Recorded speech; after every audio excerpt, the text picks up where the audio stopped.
Bonjour à tous, dans cette vidéo je vais vous présenter une réplique qui est distribuée par ASG, c'est le Scorpion Evo 3 A1 Bed Carbine. C'est une réplique que vous pourrez trouver sur le site Boutique Airsoft Guns et son tarif au moment du tournage est de 449 €. Pour tout ce qui est des achats que vous pourrez faire sur le site Boutique Airsoft Guns, n'oubliez pas qu'en utilisant ce code, vous pourrez bénéficier de 5% de réduction sur vos achats.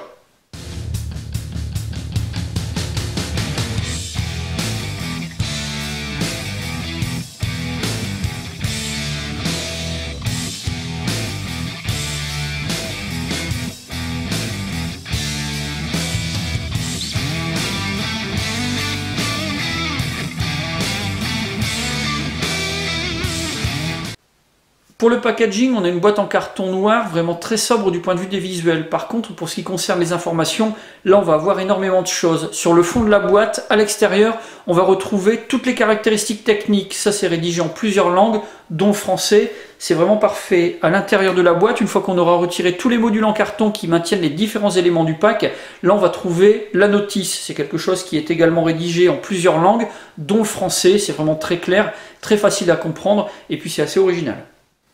Dans le pack, on va trouver la réplique et son chargeur avec également les organes de visée. Et puis on va avoir également un catalogue. C'est un catalogue qui est rédigé uniquement en anglais. On va y trouver de très belles photos.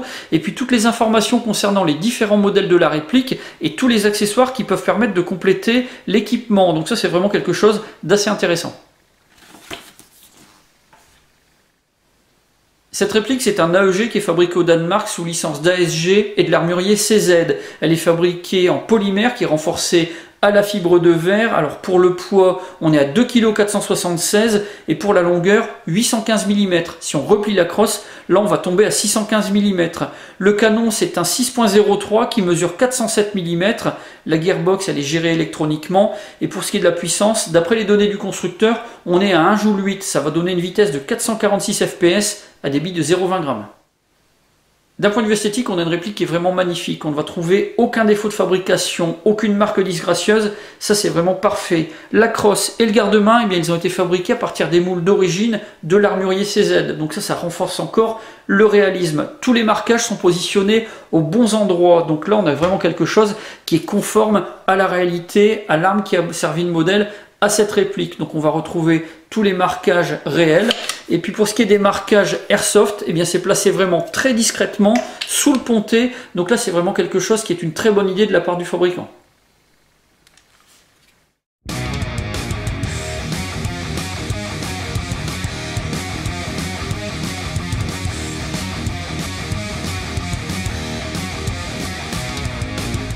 La réplique est vraiment ergonomique et très facile à manipuler. On va trouver un sélecteur de tir sur les deux côtés, c'est complètement ambidextre.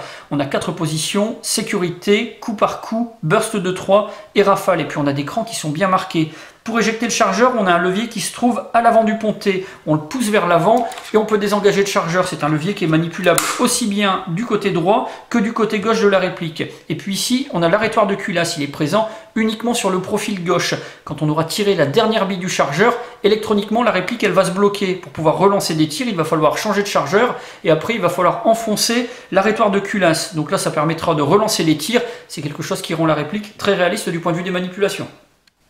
Le hop-up de cette réplique est réglable et comme pour la majorité des répliques de fusil d'assaut, on va trouver le système de réglage caché derrière la fausse culasse. Pour y accéder, il suffit d'ouvrir la culasse et donc là on va pouvoir manipuler la molette soit à la main, soit avec une clé Allen. Quand on aura fini les réglages, on va pouvoir refermer en enfonçant l'arrêtoir de culasse. Et puis à noter que le petit levier qui sert à ouvrir la culasse, eh bien on va pouvoir le passer de l'autre côté de la réplique, sur le profil droit, juste dans cette rainure. Ça sera sans outil, vraiment très facilement.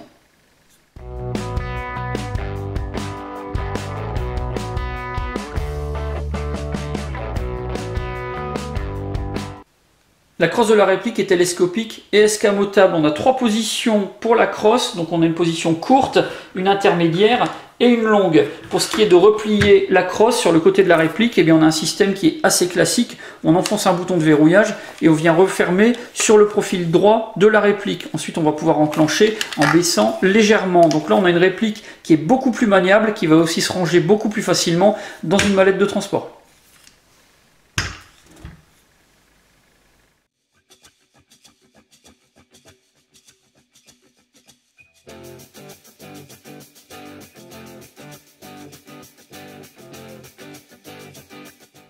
À l'avant de la réplique, on va trouver un garde-main ajouré avec certains emplacements qui sont compatibles avec des fixations de type M-LOK. Ça va se passer sur les côtés et puis également sur le dessous du garde-main. Et puis au-dessus de la réplique, on a un rail d'interface qui mesure 41 cm qui va permettre de fixer des organes de visée. Ceux qui sont fournis dans la boîte sont fabriqués en polymère. On a un œilleton pour l'arrière et puis un cran de mire qui se trouve à l'avant qui est en fibre. Donc on a quelque chose qui est assez sympa et qui permettra de prendre une visée de manière assez efficace.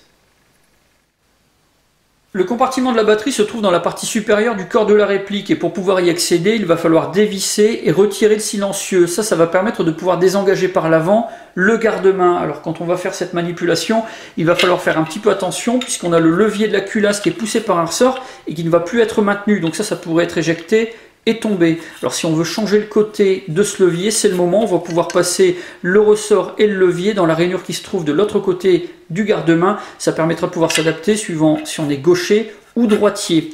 Alors le compartiment de la batterie, il est assez petit, il va mesurer 25 mm de largeur, 17 de hauteur et environ 20 cm de longueur.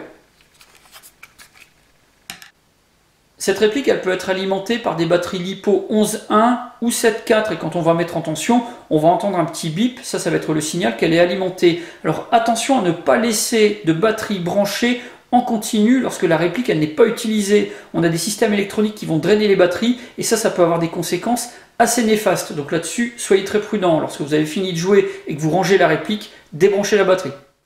Sur la réplique, on va trouver plusieurs attaches sangles. À l'arrière, dans la partie supérieure, on va en avoir deux, un du côté gauche, un du côté droit, en polymère. On va en trouver un en métal sur l'avant de la réplique. À gauche, c'est quelque chose qui va pouvoir être démonté. Il va falloir retirer d'abord le garde-main. On va pouvoir le séparer de la réplique et le repasser de l'autre côté. Donc ça, c'est quelque chose qui est plutôt assez intéressant. Alors attention, quand on va démonter le garde-main pour installer une batterie, par exemple, il faudra faire attention à ne pas perdre cette pièce. Le chargeur est fabriqué en matière plastique, il a une contenance de 75 billes. Pour le garnir, on va pouvoir utiliser un BB loader ou un accessoire similaire. Alors on n'a pas de système de mise en tension, molette ou clé, et donc quand on va tirer, eh bien de la première bille à la dernière bille, on n'aura pas besoin de manipuler le chargeur. Et puis une fois qu'on aura tiré la dernière bille du chargeur, eh bien on a un petit système qui va permettre de bloquer la réplique électroniquement, et donc pour pouvoir relancer les tirs, il va falloir changer de chargeur et manipuler l'arrêtoire de culasse vers le bas. Ça c'est quelque chose qui est quand même assez réaliste.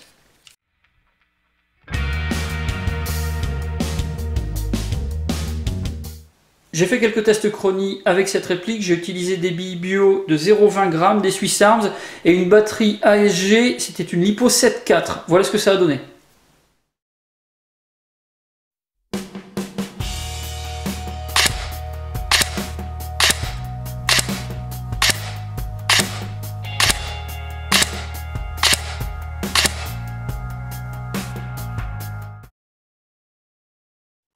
Comme vous avez pu le voir, on a des vitesses qui sont un peu inférieures à celles qui sont indiquées par le fabricant, 424 à 429 fps. Néanmoins, ça reste bien trop élevé pour qu'on puisse se servir de la réplique en cours de partie. Alors ça, c'est un problème qu'on va pouvoir résoudre assez facilement puisqu'on va pouvoir changer le ressort de la gearbox. Très simplement, on a un accès facile à l'arrière et ça se fait en moins d'une minute.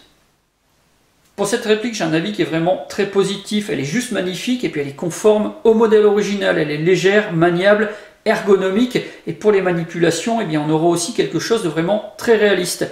Elle est réputée pour avoir des performances excellentes avec une portée qui peut atteindre, voire dépasser les 70 mètres. Pour ce qui est de la réactivité, eh bien là on a aussi quelque chose de vraiment très performant. Comme point négatif, ce qu'on peut relever, c'est qu'on a une réplique qu'on ne va pas pouvoir utiliser telle qu'elle en sortie de boîte pour aller sur le terrain, puisqu'elle est bien trop puissante. Mais comme on peut changer le ressort de la gearbox sans trop de difficultés, c'est au final quelque chose qu'on va pouvoir solutionner très facilement. Voilà pour la présentation rapide de cette réplique, on pourrait vraiment passer des heures à en parler. Si vous avez des questions, eh bien c'est comme d'habitude, vous avez la partie commentaires et la boîte de réception. Et puis dans la description de la vidéo, je vous mets tous les liens qui pourraient vous être utiles, ceux du site Boutique Airsoft Guns et de sa page Facebook, et puis également des fiches descriptives de la réplique et des accessoires qui sont disponibles sur le site. N'hésitez pas aussi à aller visiter la chaîne de Ding Chavez qui a présenté cette réplique de manière vraiment très complète. Vous pourrez avoir des informations complémentaires qui pourraient vous être utiles. Donc voilà, j'en ai maintenant terminé et je vous dis à bientôt pour d'autres vidéos.